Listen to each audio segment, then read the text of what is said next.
Good evening, friend, brother, family, everybody. You always make sure you guys always there to support me and also support my channel. And I always question myself to the former President Trump, and reason why I always it's like I mean I think nobody should be worried about it, but it's something to me. The way the guys talk, it's like and the election is already done. It's already done, and he already won the election. And then my question is this: what if? It's always a question if, but to him there's no if. He won the election, right? There's no question if. He already won the election. That's why the way he sound, like he ran it. You're not gonna lose the election.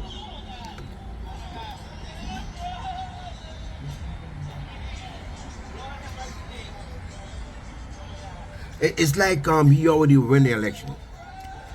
And then my question is, I wanna ask, and then I did ask that to everybody every day. I always say to you guys, the question is, what if? The question is big if, right? What if he lose the election? Put it down, boss. What if he lost the election coming November?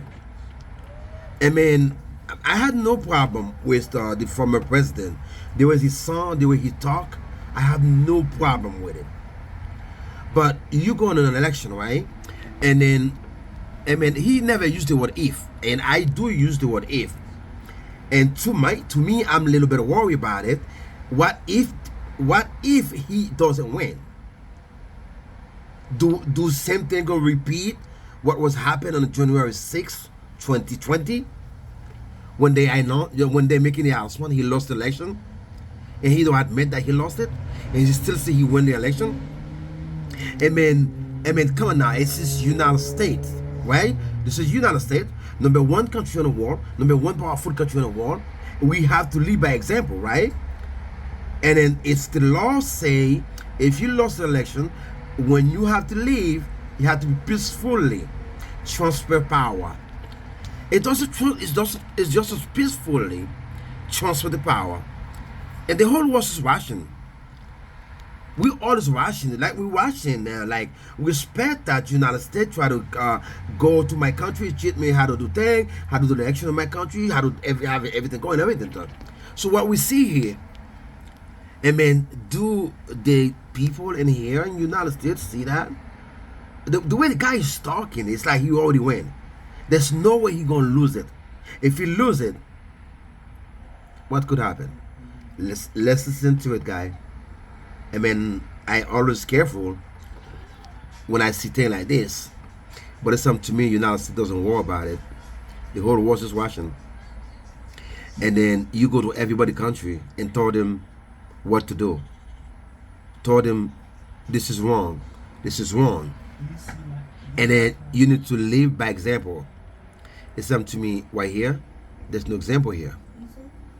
The way I see it. Let's listen to the former president, guy. I mean, you listen to it. Let me know what's up. If you're not worried about it, the way his son.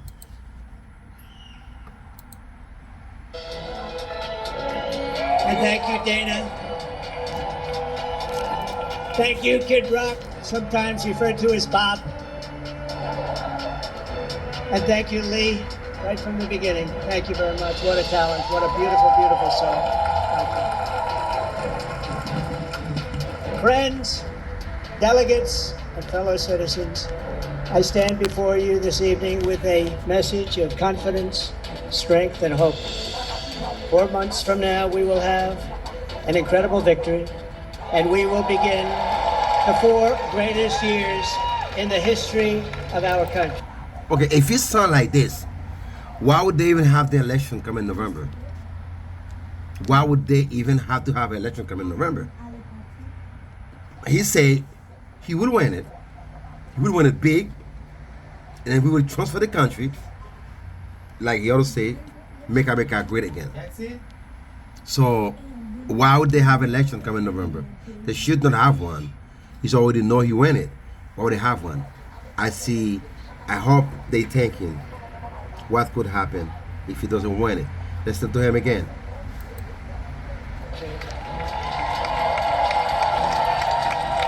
Together we will launch a new era of safety, prosperity, and freedom for citizens of every race, religion, color, and creed. The discord and division in our society must be healed. We must heal it quickly. As Americans, we are bound together by a single fate and a shared destiny. We rise together or we fall apart. I am running to be president for all of America, not half of America, because there is no victory in winning for half of America. So tonight, with faith and devotion, I proudly accept your nomination for President of the United States. Thank you.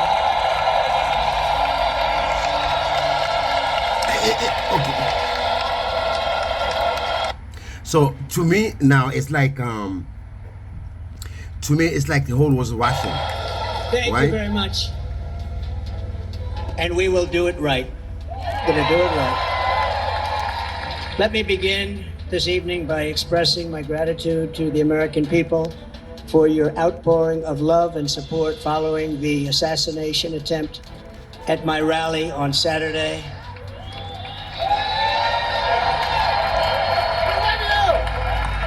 As you already know, the assassin's bullet came within a quarter of an inch of taking my life. So many people have asked me, what happened? Tell us what happened, please. And therefore, I will tell you exactly what happened. And you'll never hear it from me a second time because it's actually too painful to tell. It was a warm, beautiful day in the early evening in Butler Township in the great Commonwealth of Pennsylvania. Music was loudly playing and the campaign was doing really well. I went to the stage and the crowd was cheering wildly. Everybody was happy. I began speaking very strongly, powerfully, and happily because I was discussing the great job my administration did on immigration at the southern border. We were very proud of it.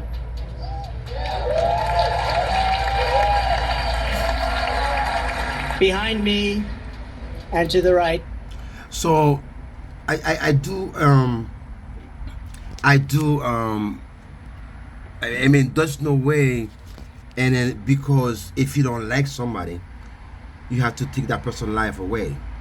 And I have no problem, like I always say every day, I have no problem with the former President Donald Trump. I have no problem with him. And I believe he's not come from politics. I believe he's a businessman. He's a very powerful businessman. And then he speaks his mind. He say whatever he feel. He call it out the way you say it. I have no problem with that. But the problem I have with politics is this day politics is like become so confused. Very, very confused. It's like the whole world politics is confused. We don't talk about the age of the president. The age is all over the world. The U.S. president is like 80 something, and he almost 80 also. When you go to South Africa, same thing. When you go to Turkey, same thing. Russia, same thing. Everywhere in the world, Israel, same thing. This whole world. You go to Haiti, same thing. Over 70, over 70, everything like this. There's a lot of young people here where he do a good choice. He do choose a guy age like 39, I believe, and very young and everything like this. But the problem I have, it's just the way he talk. And if election gonna be held on November 3rd, 2024, wow, now he's already know he gonna win it. So what is that? What if he doesn't want it? Is that a pressure? Is that a pressure to make everybody know? If he lose it, is that a pressure that make everybody know that he win it and they don't want to give it to him?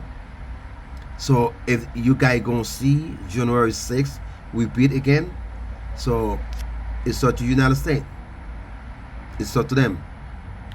Alright guys, listen what he had to say. The story about attempt his assassination. It is not fair. I mean, nobody like to take somebody else's life.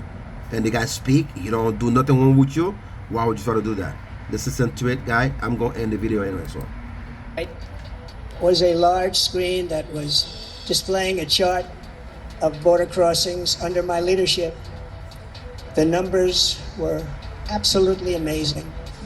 In order to see the chart, I started to, like this, turn to my right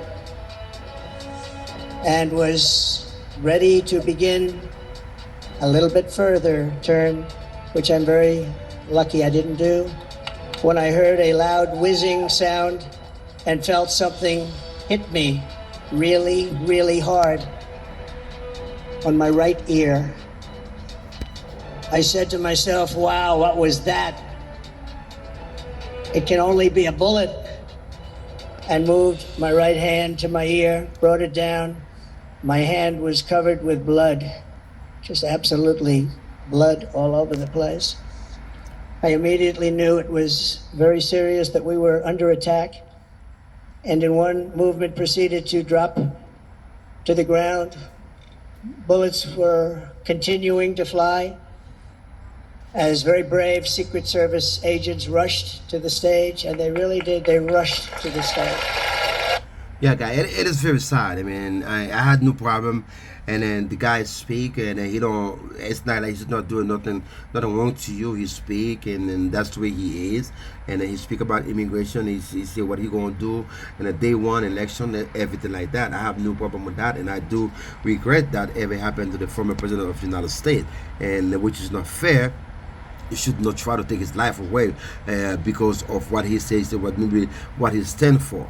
But it's politics. Politics sometimes is kind of dirty. Politics is sometimes you don't understand politics. But my question is to here, United States, number one country in the world, number one country in the world, and try to go everywhere in the world. Try to teach you what to do in your country, how things supposed to do, how things supposed to go. And man, don't prove me wrong. What happened here on January 6th, the whole world was watching, and then now it's like it's nothing. And how you gonna treat me? You gonna go to my country, tell me, hey, your election is not good, your election is not blah blah blah. I gotta send a supervisor to supervise your election in your country, so it's not that, it's not acceptable, it's not this, it's this. That's what you do. If you do it for me, I'm gonna do it for you. What you don't like for you, why you have to like it for somebody else? If it happened to you, you can correct your own problem. How come you gonna try to correct other people thing, whatever happened in their country? But it is sad again. I say I do my sympathy for the former president, for what happened to him. This is not fair. Try to take him away, try to take his life away because the way what he stands for. This is not fair. But and I look at politics, it's real confused, guy. And then therefore, guy, and I would like to everybody to text everyone. I text everyone. Guy, please, when you come to the video, if you share, like, and leave me a comment and subscribe to my channel. I mean, YouTube told me that there's a lot of you guys watch the video, but it's something to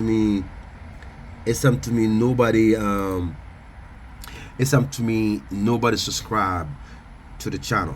Guy, please subscribe, like, and share. And thank you so much, guy. And then I did hit 100,000 subscribers, and I do get my silver button, guy. And I would like to thank everybody for it. Everybody who always support me, always there for me, and it still support me until this day. Thank you so much, guy. May God bless you all. May God bless the whole world. May God bless the United States of America. Thank you so much, guy. Thank you so much, everybody. So let's listen one more time to the former president, and that's how we turn it off. And you'll never hear it from me a second time because it's actually too painful to tell. It was a warm, beautiful day in the early evening in Butler Township in the great Commonwealth of Pennsylvania. Music was loudly playing, and the campaign was doing really well. I went to the stage, and the crowd was cheering wildly. Everybody was happy. I began speaking very strongly, powerfully, and happily, because I was discussing the great job my administration did on immigration at the southern border. We were very proud of it.